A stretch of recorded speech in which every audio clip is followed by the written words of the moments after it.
Most of us take our health for granted, particularly when we're young. But for Paulette Millis, it has been a struggle since she was 8 years old. I was diagnosed at that time with thyroid problems, which is very unusual, age 8. And thyroid, I've learned that thyroid is an autoimmune. I didn't know that until quite recently, but at age 8 I started having difficulty. She spends much of her childhood in and out of hospital. Ill health becomes second nature to her, something she learned to cope with while pursuing a career as a social worker, getting married, and raising a family of her own. So it is hardly a surprise when she develops a sinus infection and severe migraines. What is surprising is the diagnosis, something called Sjogren's syndrome. Sjogren's syndrome is a disease of the rheumatology system.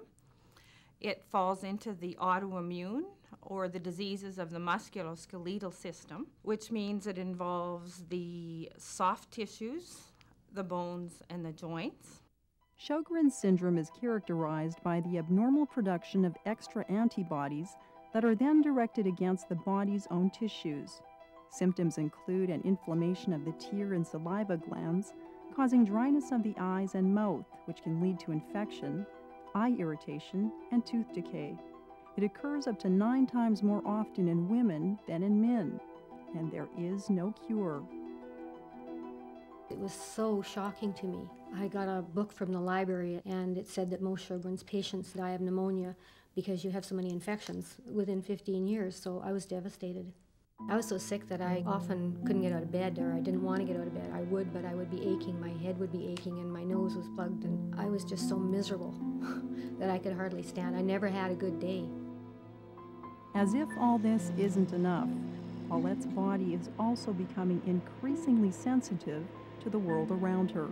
Anything that's an inhalant, smoke, propane, gas.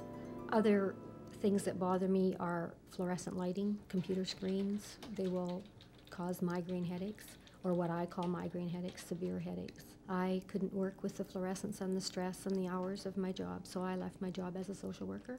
It's a drastic step, but one that Paulette feels she must take. It brings her to a new city and a new family physician.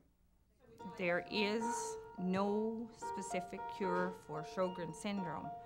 However, 25% of people have spontaneous remission, 50% continue on with their symptoms, and we carry on with symptom management, and another 25% get worse.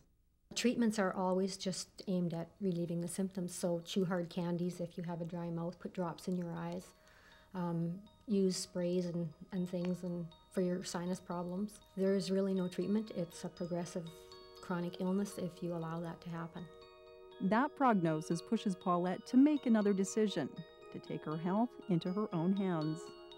I was very scared, and I think that was very good because it got me moving. It got me on the path of learning how to heal and do things differently and change my environment. The first thing I did was I went to see a natural health consultant. She started me on looking at diet and using herbs and detoxifying my body, learning to cleanse it, rebuilding my immune system. Diet has been probably the most difficult thing to deal with. I want to use whole, healthy foods that are going to rebuild my cells, not processed, refined foods that lack nutrients. And because I'm a small person and I don't eat huge amounts of foods, I need to make everything I eat count.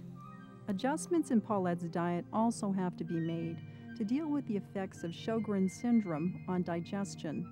It also causes problems with digestion because if you don't have secretions in your digestive tract, you have difficulty assimilating and absorbing nutrients. So that's been a whole learning process for me. There are crackers and muffins and those kinds of things I just don't eat.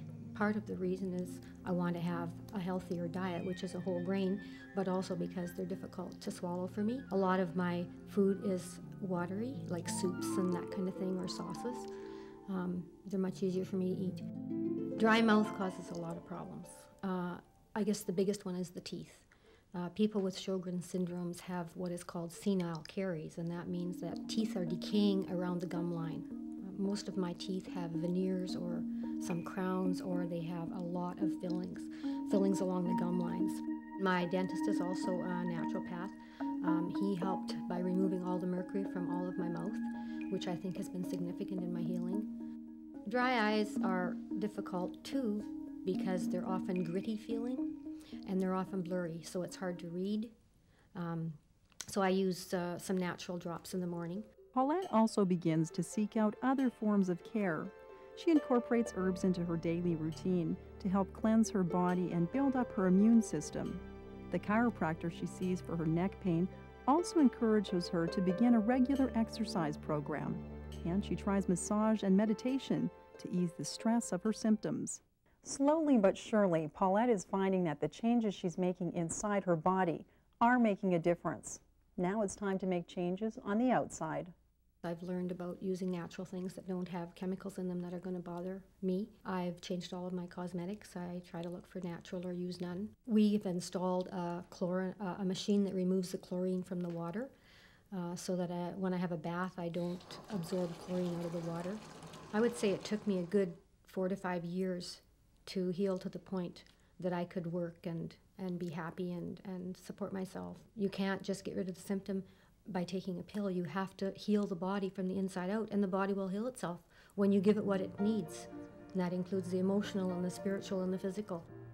Through all of this, her healing journey still includes visits to her family doctor, who supports her choices for more natural treatments. I do take a thyroid hormone, as my thyroid has been deficient since I was 8. About 4 years ago, I approached my doctor and asked her to switch my synthetic thyroid hormone to natural desiccated hormone, and that has made a big difference in how I feel. I really believe that complementary medicine and allopathic medicine work together. I mean, 90% of patients use complementary medicines. As family physicians, we probably are more accepting combining both conventional and what was considered unconventional medicine in the past. The changes that Paulette sees in her health begin to manifest themselves in other areas of her life, especially after going to the United States to attend a conference on Sjogren's syndrome. What I saw was a whole pile of people who were taking all kinds of drugs and continuing to go downhill. I came home vowing to get out of support groups and get into teaching. I started studying nutrition, and just this year I became registered as a nutritional consultant. Having this illness has greatly changed my lifestyle. I look back on it now as a gift because it has helped me to change so many things for the better. Basically, I changed my whole life. Sjogren's syndrome is still part of that new life. While she and her husband John know that there is no cure, that doesn't stop them from continuing on their healthy path. I think healing and curing are two different things. I feel healed because I can live a life that I can do all the things, most of the things that I want to do now. Once your body has become autoimmune, I think it's there, and you need to take care of it. If Paulette does have a setback or a time where things aren't going quite so well, we try our best to work together and figure out what was going on. The illness is what holds you back. It's not the disease. You can have a disease and you can have a healing journey and you can be healed.